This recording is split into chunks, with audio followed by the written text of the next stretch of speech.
Hi, I'm Jason Mars, and it's an absolute honor to be your keynote speaker today. And we're going to talk about one of the most exciting things going on in the world right now.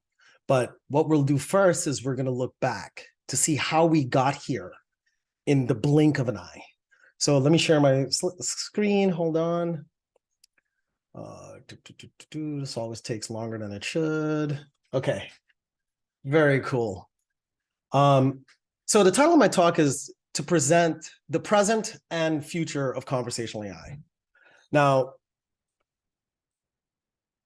I'm Jason Mars. I'm a professor of computer science and engineering at University of Michigan. I've been doing research that I believe to be the absolute cutting edge for the last decade as a professor. I've published over 80 top-tier publications. I've graduated 10 PhD students from the University of Michigan in my lab. I've also, in another life, been a serial entrepreneur. So I've created a number of companies. I've launched cutting-edge artificial intelligence technology to millions, tens of millions of users.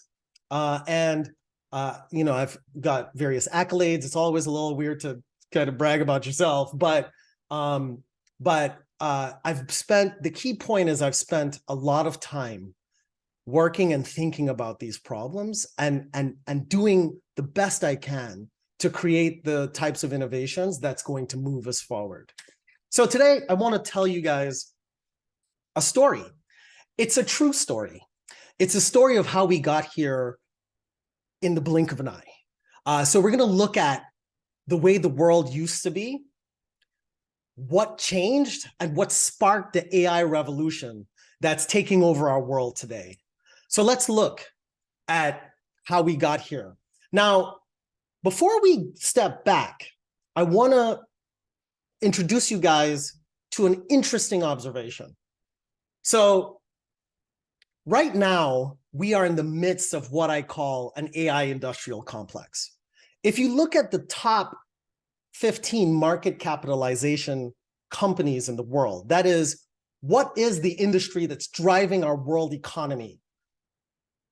30, 40 years ago, it was energy, it was oil, it was nuclear energy, right? That was the space that were our biggest companies. But in just about 40 years, 50 years, it's been dominated with technology, software, and then the hardware to support it. So when you look at these companies, Apple, Microsoft, the largest market cap companies, Alphabet, Amazon, Tesla, TSMC, Meta, NVIDIA, Tencent, these companies, when this slide was created originally, dominated our world economy. So the money that's moving around our entire planet is primarily housed in these companies. You still see a little bit of oil there. You got the Saudi, right? The Saudi Aramco, and there's healthcare at the bottom. These are interesting industries, but look at what happened with tech, and this just happened.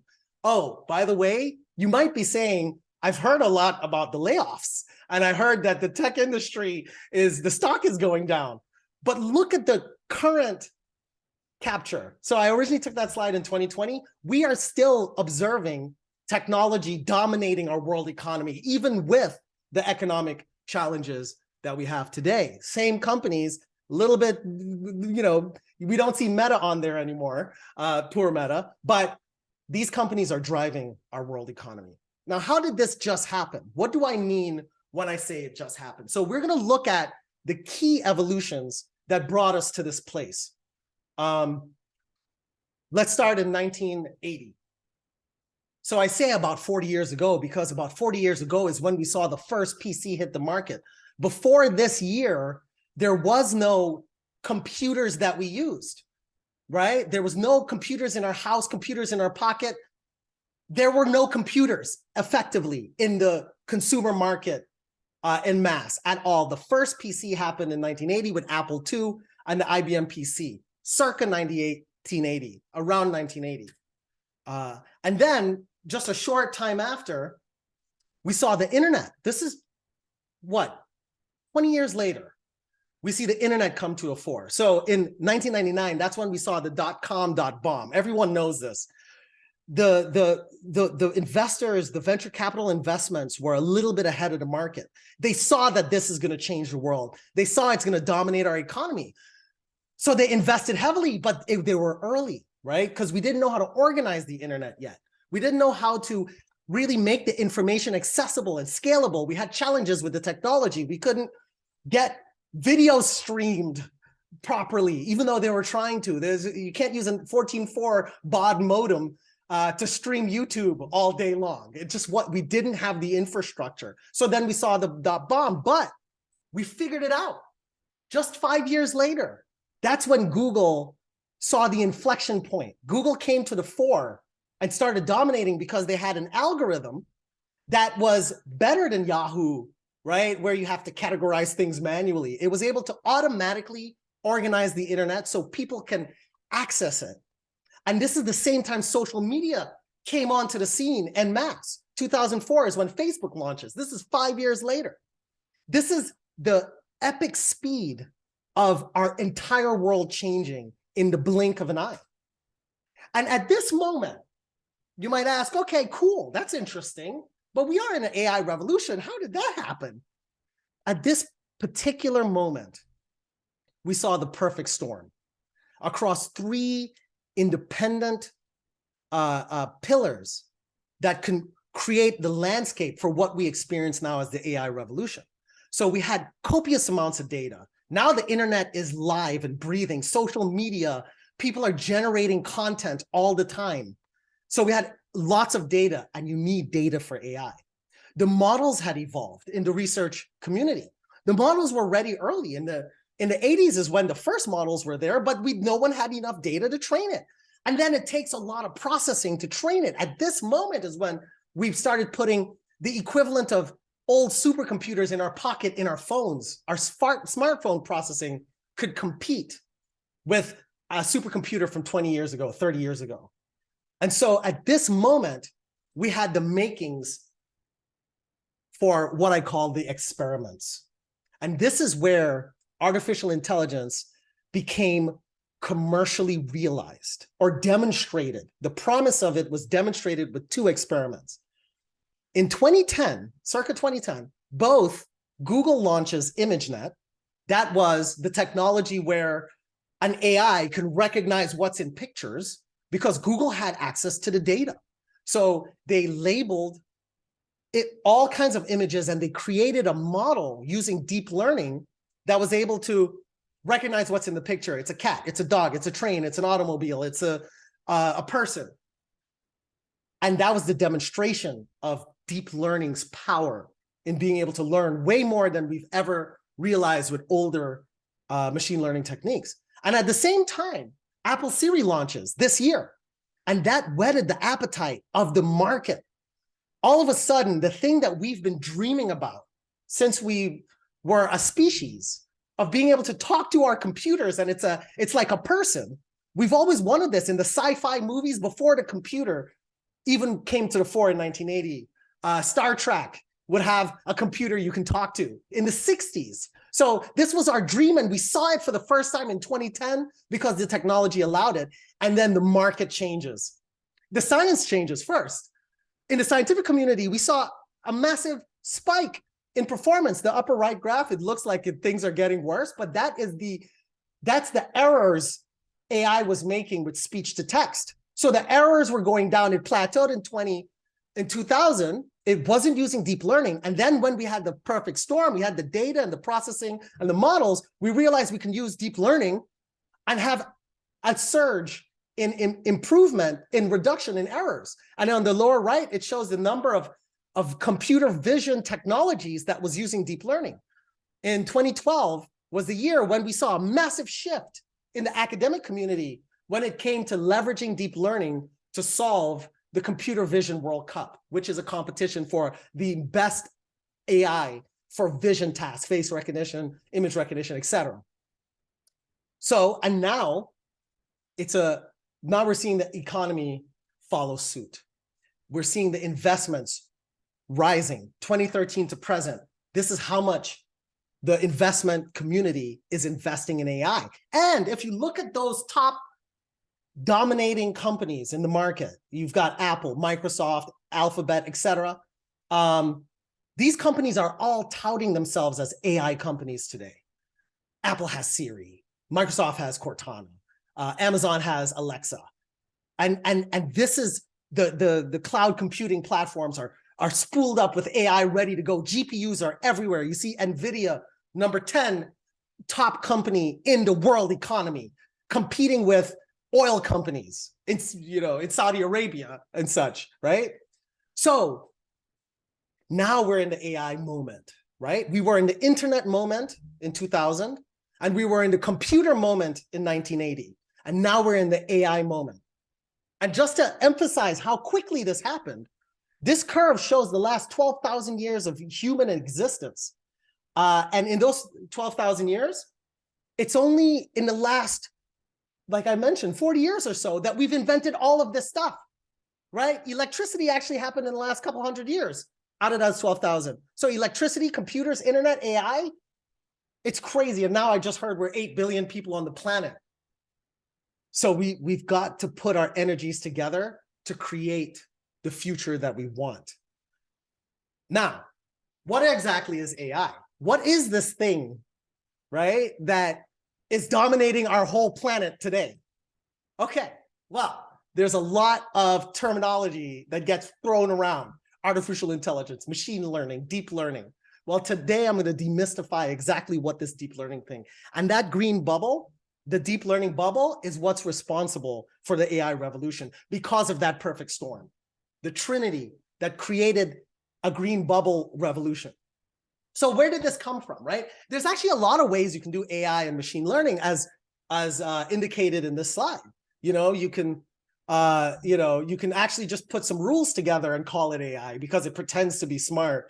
You can actually tell it what to look for and then let it learn what it's seeing, feature extraction, feature design, and call that AI. But deep learning is something very special. It's different. It's actually what our brains do. It was inspired by the cognitive scientists and neuroscientists study of how neurons capture information. And a study really illustrates this. There was a study where pigeons were put in a Skinner box.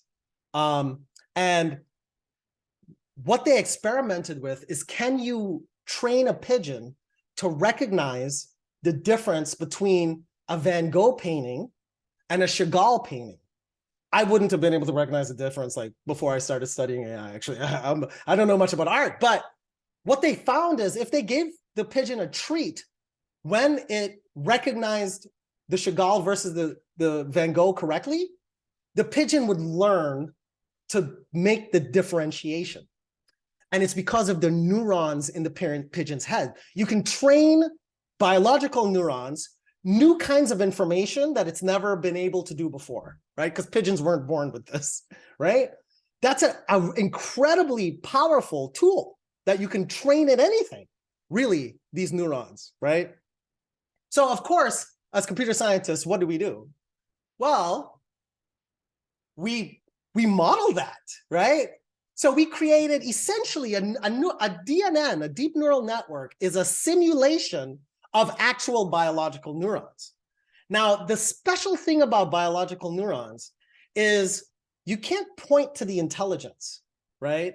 In the upper right, by the way, this is the biological picture of what a real neuron looks like. And then on the lower right is what a neuron looks like in your computer in AI. And the fascinating thing about this technology that always mystifies me and blows my mind is when you train a neural network, you have no idea what the knowledge is physically, right? If I told you to think of an apple, a scrumptious apple, I would not be able to go into your brain and identify the apple neurons. That's not how the brain works, right? When you think of an object, any piece of knowledge you have, it's really the interconnected signaling patterns that emerge out of your neurons activating that creates that knowledge, right? So it's the likeliness that a neuron fires that captures all of the information in a real biological neural network. And that's precisely what we simulate. Let me give you an example. And I'm teaching you deep learning in 5 minutes. This is a real deep neural network. It's a very famous one. It's called MNIST. Some of the folks that know AI would know what I'm talking about, but it's okay. This is a deep neural network that is really, really good at recognizing hand-drawn numbers. So if you write a number on a piece of paper, this neural network can look at the number and tell you what it is. Now, how does it work? On the right side, you see there's 10 neurons, 0 through 9, right? They correspond to the 10 possible digits, 0, 1, 2, 3, 4, 5, 6, 7, 8, 9. On the left-hand side, you see there's 784 neurons, right? Now, each one of those neurons corresponds to a single picture in the image. So when you look at that 5 is a square of 784 mini tiles, we'll call pixels, at different brightness levels between 0 and 1. 0 is black and 1 is white. So when this neural network tries to recognize what image is that, it'll take all of those pictures and put it in a line, 784, and then between 0 and 1 at some brightness, and that would be the firing of those neurons, how strongly they fire. So a white, that's 1, would fire a 1, and then 0 would not fire. And in this cascading network, each line represents a weight, which means it's a number, it's a coefficient, it's a number of how strongly should I have the next neuron fire in this cascade. And what we do when we train these neural networks is we get those lines, those numbers as to how strongly do I cascade that firing to make sure that the strongest neuron that fires on the output is the 5. It's magic. Because nowhere in this neuron network, nowhere in these weights, from pixels onward, can you say where the 5 is. You just got the firings to make sure the 5 is the brightest neuron that fires on the output on the right side. And that's how neural networks work in general. Okay, cool. So feel free to watch it again if you wanted to recap. I know that's a really that's going deep, right? Now, that's great, okay? So we can have a neural network that can recognize digits. And we found as a community that this works incredibly well. It's actually the best, right? And then let me take you forward to 2012, the magic that's going on in 2012. These are neural networks too, right? I'm not going to get into too many details, but these are neural networks that work on words. You turn the words into numbers, and then these neural networks work on words. And there was a really important transformational discovery. If you took these neural networks, let's say the one on the left, what this neural network is designed to do is scan text.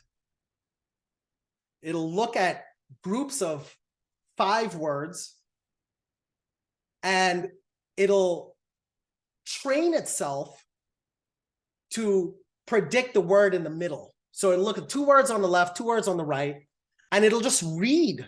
It reads and challenges itself to predict the word in the middle. That's all that neural network does. And then we had a transformational discovery with this kind of neural network, right? The discovery is if you let that neural network, you launch it on Wikipedia, and you let it read all of the encyclopedia, and training itself to guess the word that's missing. Pretend it didn't see the word in the middle. Just look at the 2 words on the sides of the word, and then guess what that word is. It's called a self-supervised task because you could just let it read whatever. The transformational discovery is we found that all of a sudden, inside of that neural network, you can get a representation for every word in the language that has knowledge in it, right? And envision that this representation is a three-dimensional number, right? So the neural network will associate every word with a 3D number, right? So you can think about it as points in a 3D space. So the 3D coordinate for man might be where the man is on the slide. For woman, for king, for queen, those are the 3D numbers to represent every word in the language, right? And the beauty of this discovery is we realized that letting the model train itself on the encyclopedia, it was able to, in that 3D representation of the word, capture some knowledge about the world. And how does that work? Well, it turns out that if you took those points in 3D space, you can do semantic math with it. So you can take the point for king, subtract the point, a vector is a point, the point for man, and then add the point for woman, and then you would get the queen point. That's a big one. Another one is, if you look to the right, if you took the point for Spain, subtract the point for Madrid, and then add the point for Rome, you'd get Italy, and vice versa. If you took the point for Madrid, subtract the point for Spain, and add Rome, you'd get Italy. So you can actually, in just this point space, somehow it's encoding some knowledge about the world. That was a groundbreaking discovery in conversational AI. It means that you can get these models to read and learn about the world. Now, this is a very simple model, actually. It looks really complicated, but it's really actually simple. So, of course, what did we do next? We got fancy.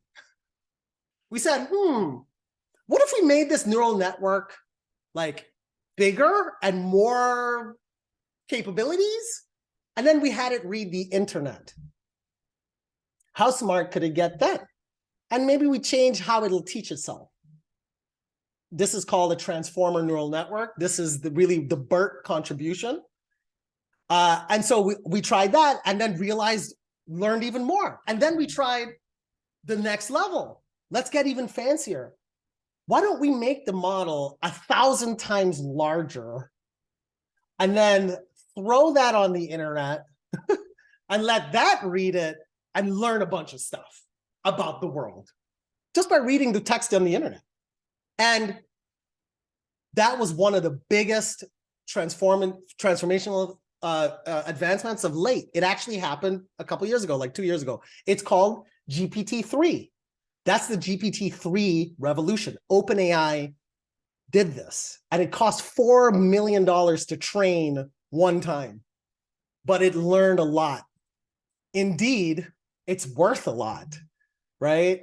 Microsoft immediately licensed GPT-3 for $1 billion from OpenAI. It was a big deal. Major impact, shocking results. GPT-3 wrote this text, right? You tell it, I want an article on the United Methodists agreed to historic split. Just write me an article based on what you know about the world. And GPT-3, the AI said, oh, here's a good article. After 2 days of intense debate, the United Methodist Church has agreed to a historic split, one that is expected to end in the creation of a new denomination, one that will be theologically and socially conservative, according to the Washington Post. The majority of the delegates attending the churches, et cetera, et cetera, et cetera. And AI wrote that word for word. No cutting and pasting. This was constructed out of the imagination of an artificial intelligence. That same model that read the internet can also do math. You can ask it, oh, what's 6,209 minus 3,365? And the model will tell you 2844. Okay, well then what's 98 plus 45? 143. The model knows math because it read the internet and learned, right? The model can write computer programs. So you can tell the model, here are two descriptions, code pairs used for GPT-3, some context for how to provide these responses, sample one, right? So the description is what you told the AI. The description is a red button that says stop. And then you ask it for the code. And that is legitimate JavaScript code. You can just say to the model, now that you read the internet, give me a blue box that contains 3 yellow circles with red borders. And the model will give you the code for that. And this is the same model that can write articles for you. It's the same model that can do math for you. One model read the internet, and it does amazing things. We call that zero-shot learning.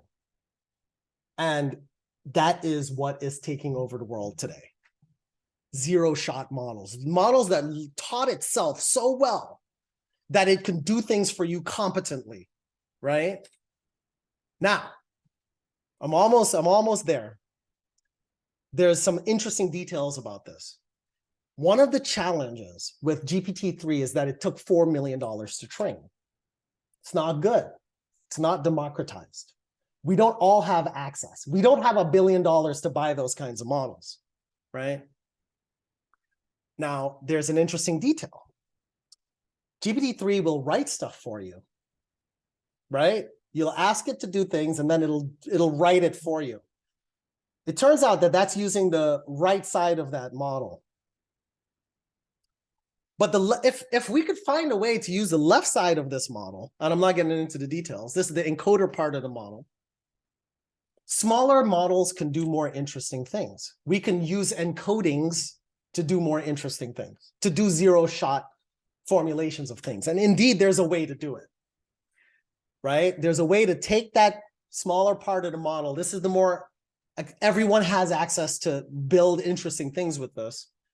And there's something called a bi-encoder that you can, and a cross-encoder, et cetera, that you can actually get to do these kinds of zero-shot capabilities. And that's exactly what we're working on, right? This is the next generation of AI, where you can have a model that can do multiple tasks. And we've actually created a technology that leverages this called Zero-Shot Bot. This is a conversational AI chatbot builder that you can build without any training or any knowledge from, say, a FAQ page. It'll become a fully functioning conversational AI for you with no training, no technical knowledge, no coding, because we're leveraging zero-shot technology. And Zero-Shot Bot is a partnership with BCS. And we'll talk a little bit about that in a second. However, the platform that we're building, we're partnered with BCS on, that is allowing us to build this technology, is open source and available to everyone. It's called Giseki. It's using the absolute cutting edge in AI. And I certainly encourage anyone to access and tinker here and connect with us and get involved. You're all welcome to join this journey to change the world. I've been partnered with BCS for years now, and we've built products together. We've solved a lot of hard problems together.